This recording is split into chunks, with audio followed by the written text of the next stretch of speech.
Hello, Micah here. And I just wanted to join you today on Light Warrior Wednesday and talk about something a little bit different. Still along the same lines as the other videos, but the topic is going to be tailored a little bit differently.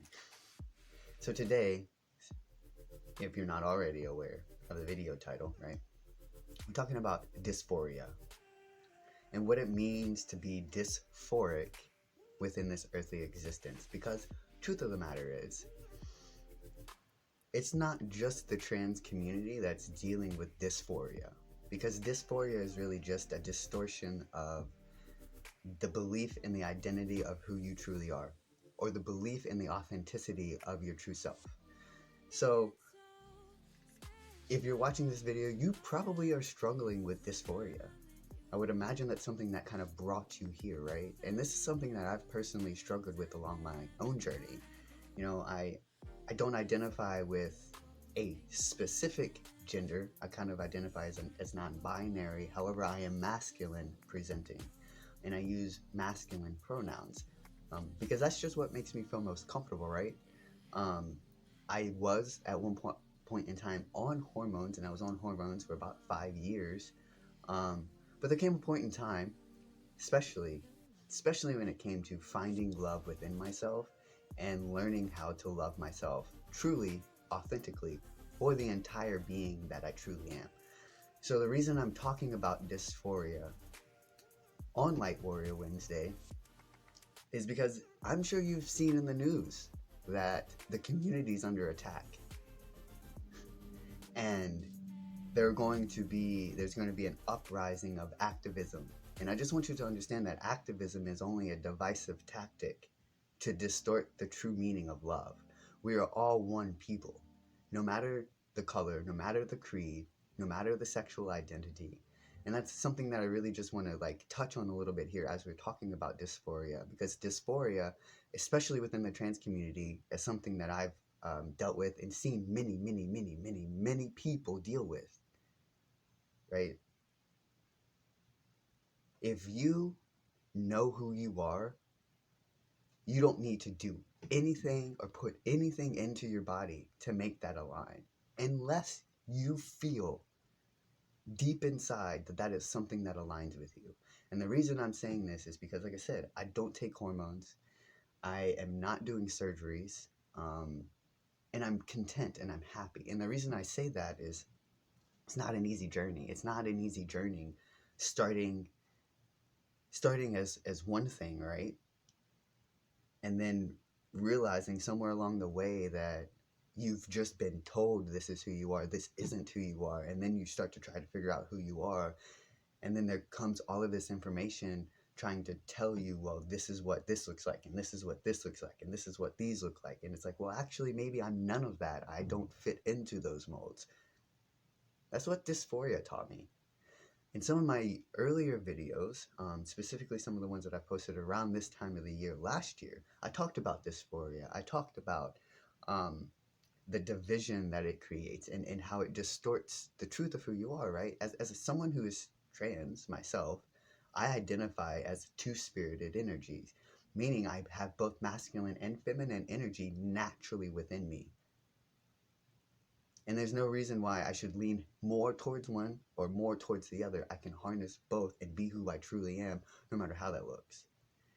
And I just really, like I said, dysphoria, it creates distortions within our being. We love ourselves, yeah. I've seen in the collective, there are a lot of people, there are a lot of humans, there are a lot of beautiful souls out there that have gotten surgeries, that have been on hormones for years, and they're still struggling with dysphoria, and they don't understand. They don't understand. They're kind of left wondering, like, I did everything I was supposed to. Why do I still feel this way? And since not taking hormones and making the decision not to get surgeries and things like that, I realized that to be in a natural state is one of the most harmonious things that you can do for your entire being. Now, I'm not saying it's easy, like knowing that I am a man in a woman's body, essentially, right? I felt like I was wrong for knowing who I was. Isn't that what dysphoria kind of makes you feel like? You're like, okay, well, I know who I am, and I've done all these things, but I still feel like I don't know who I am.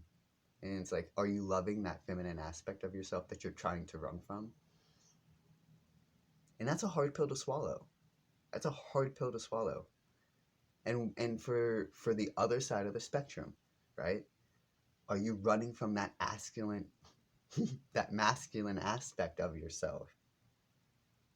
These parts make up who we are wholeheartedly. Without one, we wouldn't have the other. And we are each individually divine in that way. And it doesn't matter how you express yourself. It just matters that you are expressing yourself freely and you are being who you truly are. You're love and light. It's just a matter of, can you see that? Do you believe that? Do you feel that? And I know that our society has made the whole community, the whole LGBT community, feel like they are wrong for loving and being and existing as they do. I mean, I dealt with this growing up in the South, right? Like, you're told by the very people that you look up to, that you love, that you invest your time in as a child, that when you get older, because of who you love, who you want to be with, that it's wrong. When they're not the ones that are living your life, they don't have to be happy in your shoes. They don't have to deal with the things that you're dealing with. They just see you from afar and like, oh, I want what that person's got and I don't have it. And that means you being authentic, because by you expressing yourself the way that you are, you're going to piss a lot of people off. But you're gaining your power back over dysphoria. You're taking that back. Now, like I said, if you feel like you need to do these things, do it. But I'm also saying that there is a timeline where you don't have to, and you don't have to choose that. And at this point, it is a choice. And I just see the pain in people who get surgery and they're still wondering, who've been on hormones and they're still questioning, who am I? Who am I? Am I even meant to be on this earth? Because everything is pointing that I'm not like everyone else. Because we're still divided. We're still divided in color. We're still divided in gender. We're still divided in sexual orientation. We're still divided in class systems. We're still divided in schools. We're still divided in how we live all together. Our entire American lifestyle is nothing but division. And it's time that we unify as a people. It's time that we overcome and understand that we are all one and the same. If you take this fucking skin off, right? Step outside of the human body. What are we? We are all energy. And it doesn't matter how that's displayed within this reality. It just means that we are supposed to express ourselves authentically. And that's the truth. Love you and fuck what anybody else says. Love you. And if someone in your reality isn't loving you for your full potential, cut them the fuck off, and you don't need a reason why. If you're struggling with dysphoria and you have people around you that don't understand, right? Or you have people around you that are making you feel bad for being confident in yourself because you aren't struggling with dysphoria, or you aren't struggling with this, or you aren't struggling with that. If you are encountering people like this, now's the time to rearrange your social circle. And it's, yeah, just dysphoria. What even is it? It's just a label. We don't need to put that selves on we don't need to put that on ourselves. We're just carrying weight that doesn't matter, that doesn't serve us, with all of these labels of, well, I'm this and I'm that and I have this and I have that and I've experienced this and I've experienced that. Right? No, we're here to help people who are struggling with those experiences. If you have experienced it and you are healed, right? We're here to help you. Like, that's why I'm making this video, to help all of you out there that are sitting with dysphoria and you're like, what the fuck? I'm going crazy. Because I know what that feels like. I know what it feels like to feel like you're going crazy. Like, you want to bash your head in against the wall. Like, you want to be an ostrich and put your head on the ground and never come up. Be like Patrick and live under a rock in the sea, right? Like, that's what dysphoria makes you feel. It shuts you into an anxious square and you're just boxed in a cube. And that's no fun to live, right? see, is there anything else about dysphoria? How to overcome dysphoria? Let's talk a little bit about that, right? If you want something different, do something different. Dysphoria comes down to reprogramming your mind and how you think about yourself, how you talk about yourself, how you feel about yourself, and what you think other people are thinking about you. See, that's the aspect that a lot of people get hung up on. They think someone else knows something that they don't. You're assuming that they know that.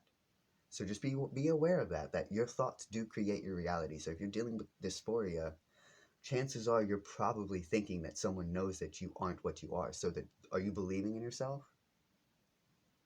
Aiden Dowling made a video the other day, believe in yourself. And he makes a very good point. No one's going to believe in you for you. You have to believe in yourself for you. And I watched his videos my entire journey. Before I started transitioning, he was the first person I started watching. He was the person that guided me along the way. He showed me, like, be you and don't be afraid of that. Stand in your heart and don't be afraid of that. Like, he sets a very, very good example of that. And, you know, honestly, I hope that I can even come close to doing some of the things that he's done. Just even kind of close. He's an amazing human being that has shifted a lot of thoughts within my own reality, which has helped me shift my thoughts within how I interact with the whole world. So, yeah. Thank you everyone for watching this video. And if you're struggling with dysphoria and you have questions and you're like, what the hell do I do? Like you have all of these, all of this, but I don't know how to get there. Feel free to message me, DM me. There's a link in my bio that's to my website that has a bunch of blogs. You can also set up a free, you can email me there and set up a free consultation. I have a phone number that you can also text me on, call me to set up an appointment or anything if you want to talk. I do donation-based work because I don't want to, I have my own beliefs around that. So I do donation-based work because that's the way that it should be done. Because if you're sitting in front of me, you need help, and I'm not the one to judge that. I shouldn't put a price tag on your help. Isn't that what our medical system is doing? So that's all I have for you guys today. And again, thank you for watching this. I'll see you in the next now. Namaste.